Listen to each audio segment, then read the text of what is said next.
We shall commence this module by discussing about economic development. The study of human resources and their welfare is the central point of all economic activities, as they are both means and the ends. All other resources would remain idle without their effort. Therefore, their size and quality is of utmost importance in economic development of a country. The history of modern economic growth shows that the growth of population was one of the important factors in the rapid growth rates of the presently developed countries like England, France, and Germany, as it contributed to both the supply of and demand for more production.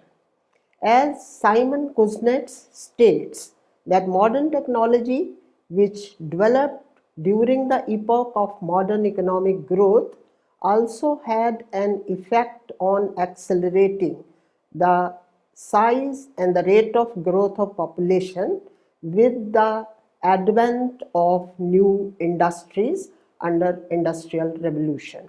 The rising population provided labor force for these industries. Since population requires more goods and services for their use, it provided ready market for the goods produced by the new industries.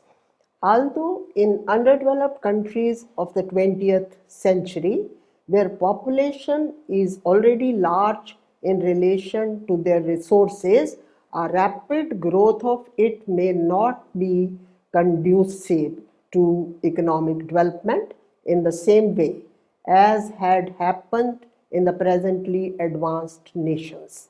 Yet, the perception regarding its retarding effect is changing. The rising number has a competitive advantage in the form of cheap labor force which can contribute to economic development at a lower cost. As the trends in population growth have reversed, it is estimated that while US, China, Japan, and Russia will be short of labor in the near future, India will have the surplus in the working age group and will thus have a competitive advantage in labor cost.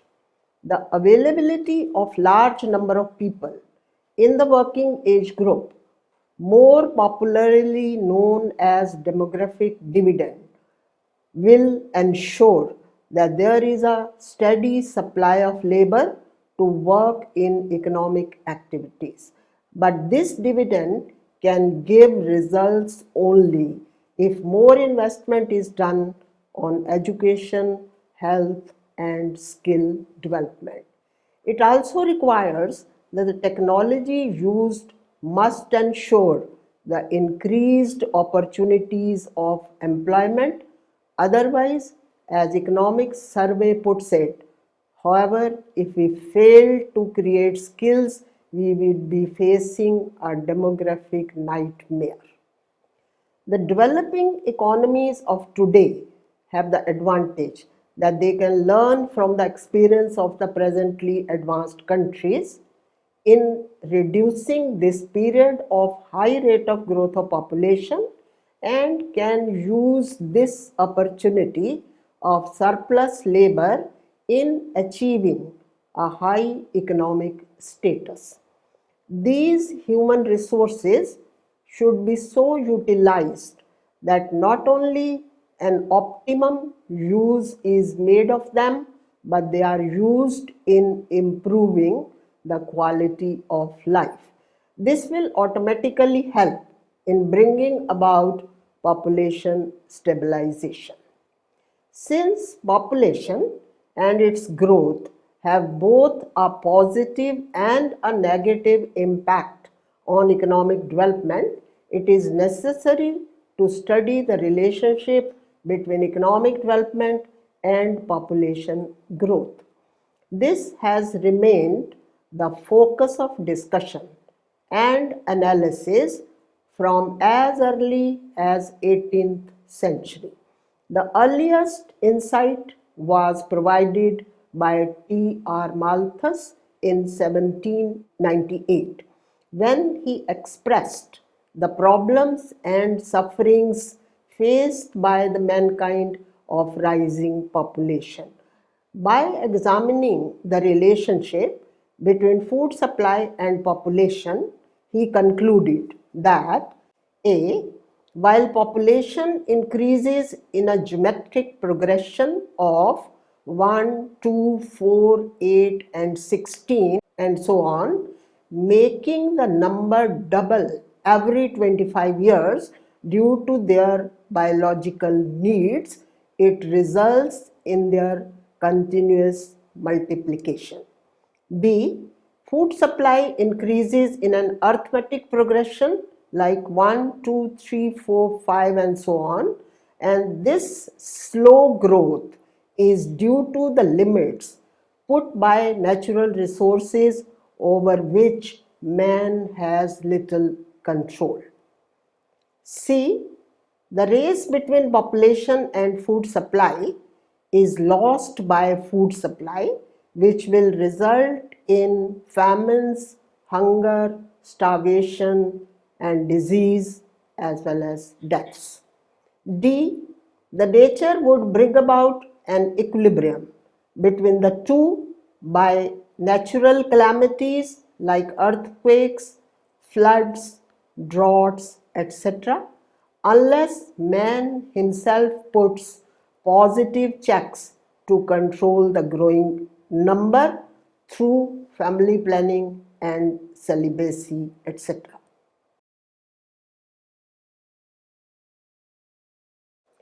After studying this module, you shall be able to understand the relationship between population and development.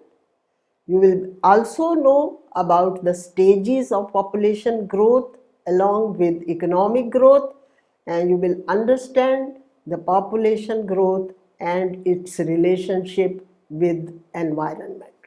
Let's now understand another theory describing the relationship between population and other resources. The other theory put up by Cannon and others who also try to establish a relationship between population and other resources with the levels of national and per capita income.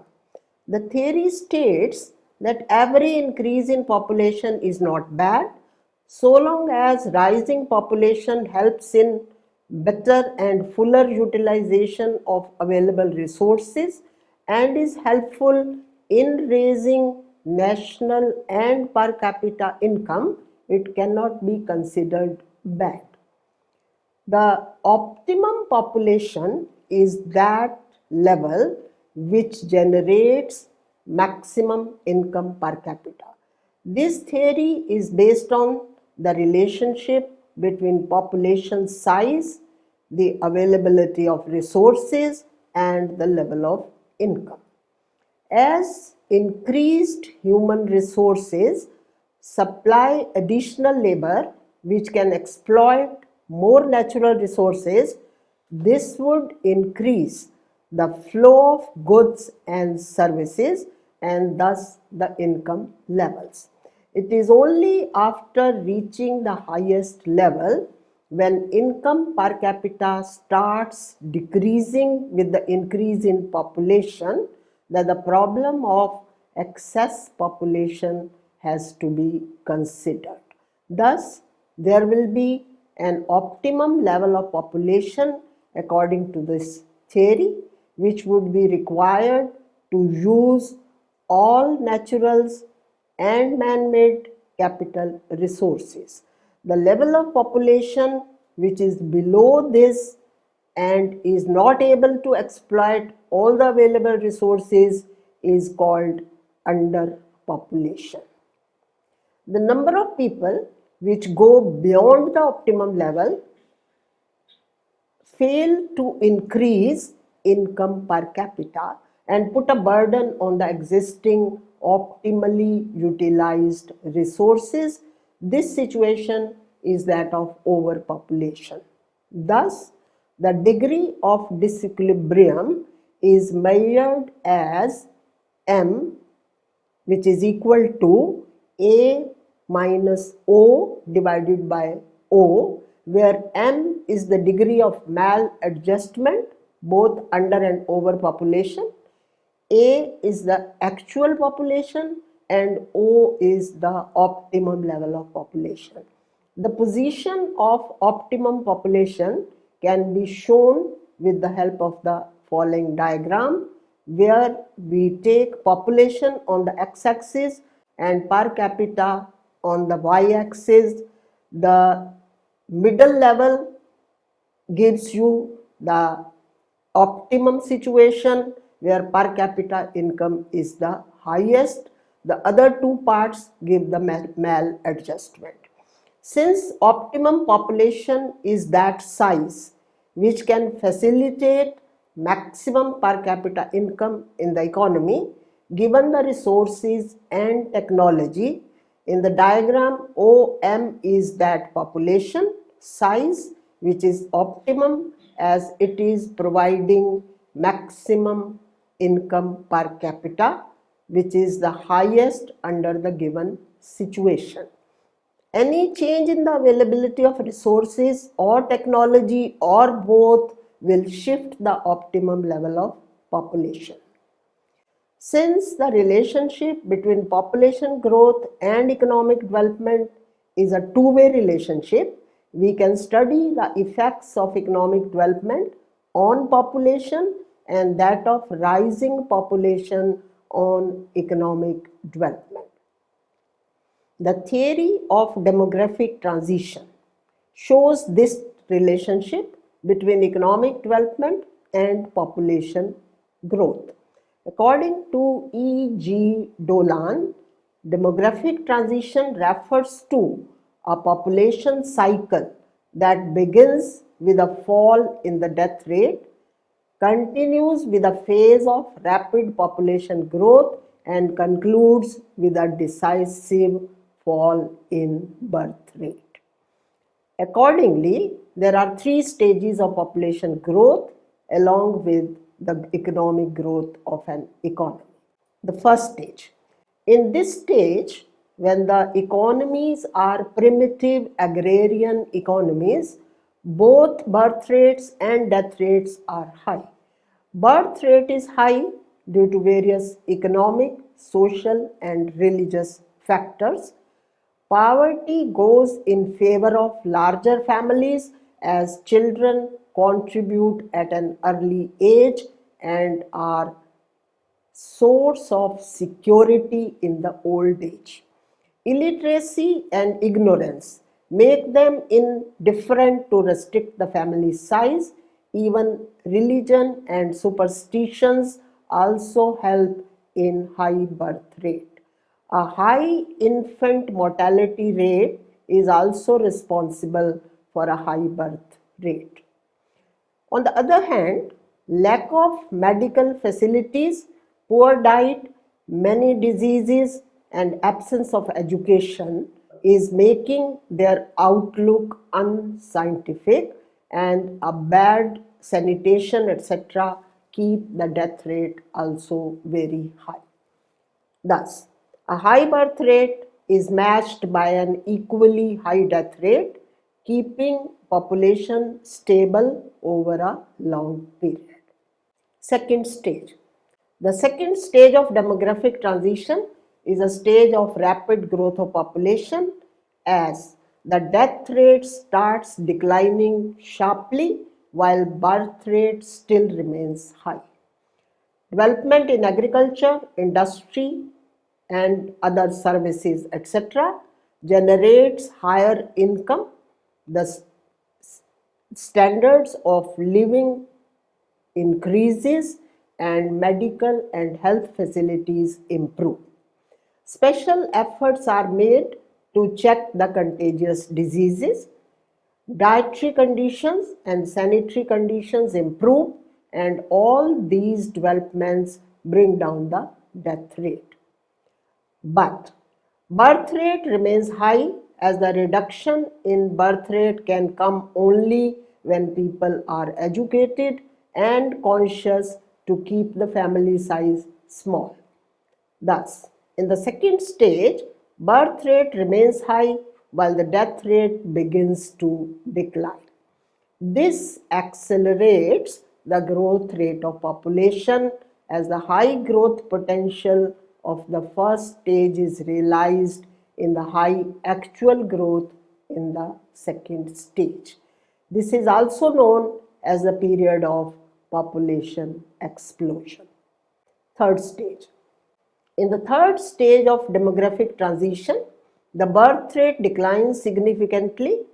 With the process of industrialization, there is growth of towns and population shifts to urban areas. The spread of education and urbanization makes public conscious of high standards of living, which helps them in recognizing the merits of smaller families. With development, more facilities are available, due to which there is further decline in death rate. Thus, low birth rate and low death rate lead to a stage of stationary population, and the quality of life is given a priority over the size of the family. This leads us to a situation of stationary population and low birth rates and low death rates. The different stages of demographic transition can be explained with the help of the following diagram, where we take time on the x-axis and the birth rate and the death rate on the y-axis. The diagram shows that in stage 1, both birth rate and death rate are high, and there is a narrow gap between the two, which keeps the net growth of population at a low level. In stage 2, there is a sharp decline in the death rate, while the birth rate curve is at a higher level, creating a large gap between the two, creating a situation of population explosion. In stage 3, birth rate declines, resulting in a slow rate of growth in population, which ultimately settles at the lowest growth rate, as both birth rate and death rate stabilize at the lowest level. However, an increase in population beyond an optimum level can become a major constraint in the process of economic growth. Growth process and its rates in an economy are mainly the function of rates of savings and investment. A high rate of growth of population leads to more expenditure on consumption. However, if a large part of population falls in the age group, which is known as the dependent age group, either in the age group of children or old age people, their contribution to the earning levels is zero, while they do consume goods and services. This would reduce the rate of savings in an economy, which would in turn reduce the rate of investment, capital formation, and thus the growth rate. Besides, it will also cause a change in the pattern and composition of investment, which would again require more investable funds. Since economic development requires an increase in productivity, which is related to the availability of more capital, rising population puts obstruction in the path of development. It's not only that the rising population restricts the rates of savings and capital formation, but has its harmful effects on other aspects. For example, a high rate of growth of population results in a widespread unemployment, b, increases pressure on land, particularly in agro-based economies, C. Leads to low level of per capita income and thus the low standard of living. D. It generates an increased burden of unproductive population. E. It has an adverse impact on economic and social infrastructure of the economy. F. It also leads to environmental degradation both in terms of overexploitation of natural resources and increase in environmental pollution. Now, let's now understand the population growth and its relation to environment. The ever-growing population, particularly in the less developed nations, is not only putting pressure on the availability of food and existing infrastructure like health, education, housing, water, electricity, etc., but is severely affecting the ecosystem.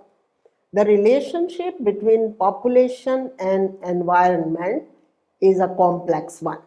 The impacts of human societies on the environment are a function of three major interconnected elements: A. Population size, B. Its consumption or affluence, and technology. Society's environmental impacts take two major forms. First, the resources are consumed in the form of land, water, soil, food, and services from ecosystem. And second, we emit wastes from our consumption activities in the form of air and water pollution, toxic materials, and greenhouse gases. Some wastes threaten human health, while others abrupt natural ecosystem functions. The ecosystem has a limited ability to tolerate the extraction of its productive capacity and withstand pollution without getting damaged.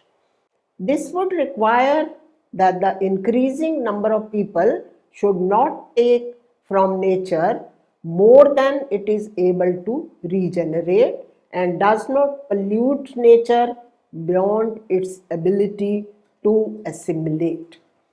It is clear that as people get hungrier, their behavior relative to the environment is not going to become more sensible from the point of view of the long-term carrying capacity of our planet. Instead, it is going to become more reckless. The growing numbers and their mindless and ruthless exploitation of natural resources is continuously degrading the physical environment, which includes the whole complex of climate, soil, water, and biotic factors.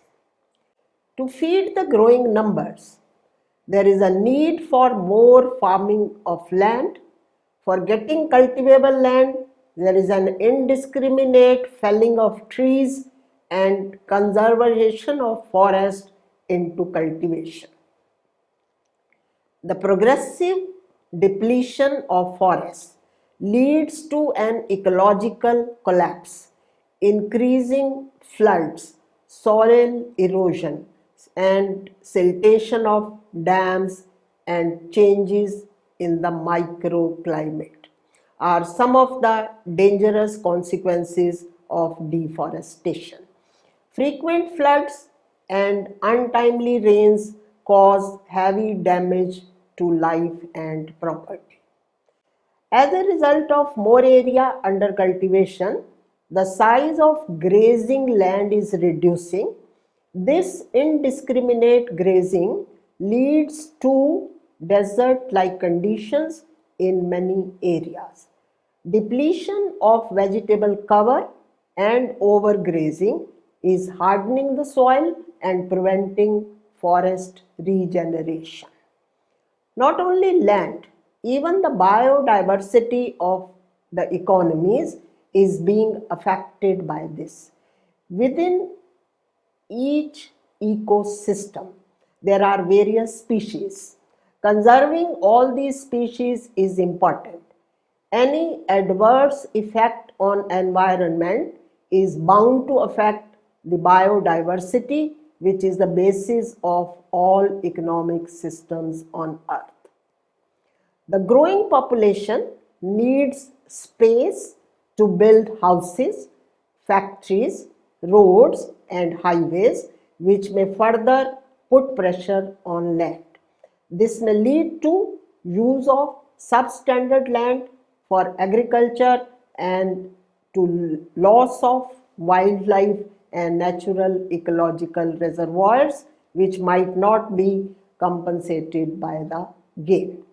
Some other kinds of assaults that human beings are making on the life support system of our planet are generally not recognized as parts of the environmental problems. For instance, although air pollution and water pollution are considered environmental problem as these are affecting health and life expectancy, but the more serious impact of these is their effect on the climatic system of the planet, which has more lethal effects. The climate of Earth is determined by the incoming energy from the sun and outgoing every radiation from the Earth.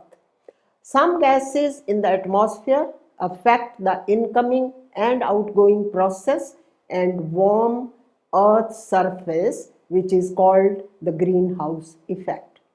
This effect has resulted in global warming and can be the cause of severe climate changes.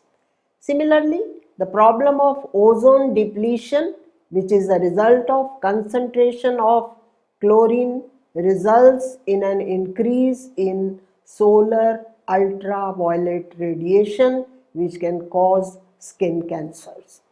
Besides, the high yield agriculture is dependent on the ability of plant genetics to breed and select new variety of crops which can tolerate the new strains, pests and meet changed climate conditions.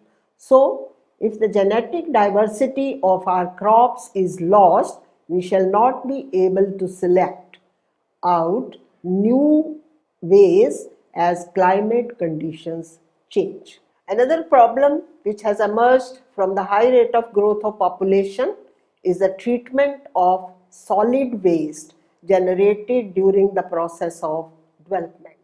Open dumping and uncontrolled land filling is going on in most of the developing nations, which are resulting in rivers becoming contaminated with toxic chemicals and heavy metals. This has reduced the capacity of rivers to support aquatic life, and this is the most serious problem for those who do not have access to clean drinking water in these developing economies. Thus, one can see and feel the direct effects of growing human population in reducing the carrying capacity of the planet just when it is most essential to increase it.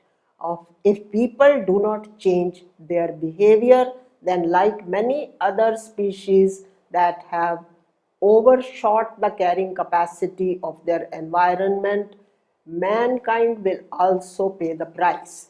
As human population growth outstrips the possibilities of increasing food production, the destruction of both habitat and environment is expected to extend to devastating proportions.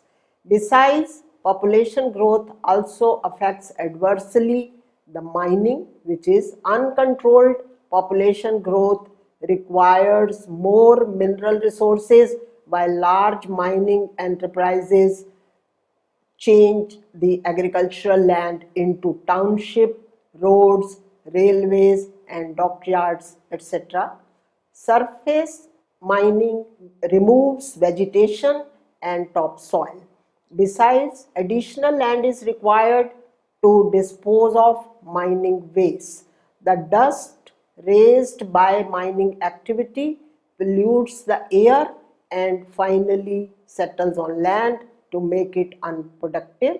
It also affects the water resources adversely and leads to more deforestation. Thus, mining activities degrade the quality of life.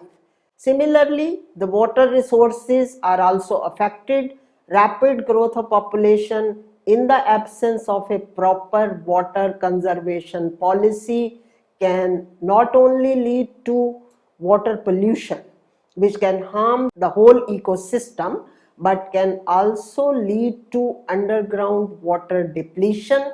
It also leads to destruction of water bodies, which can be a good source of water conservation. Discharge of industrial wastes into rivers is not only a health hazard for human beings but has also reduced the capacity of rivers to support aquatic life. Man is thus already changing the face of the earth and weather patterns in the direction which could have widespread ill effects. As more and more areas are paved with concrete and wider cultivable land is lost through degradation and soil erosion, the effects on environment are bound to be catastrophic.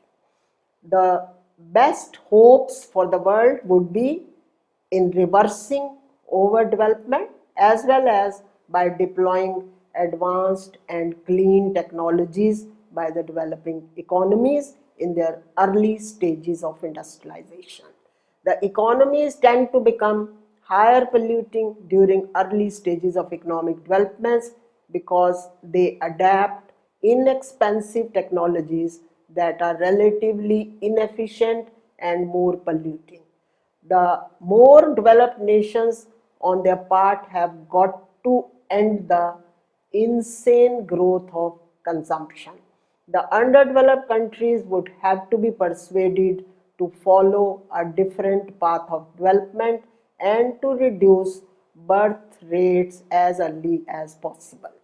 No doubts that environment measures in general are very costly and produce results only in the distant future, but a balance has to be created between short period and long period if the economies have to sustain the growth rate. The growth process must strike a balance between the needs of the present generation with the requirements of the future generation.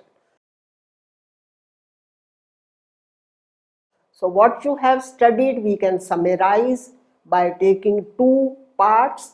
The first part has given you the summary of the various theories proposed by different people at different times, right from Malthus in 18th century to demographic transition theory in the 20th century.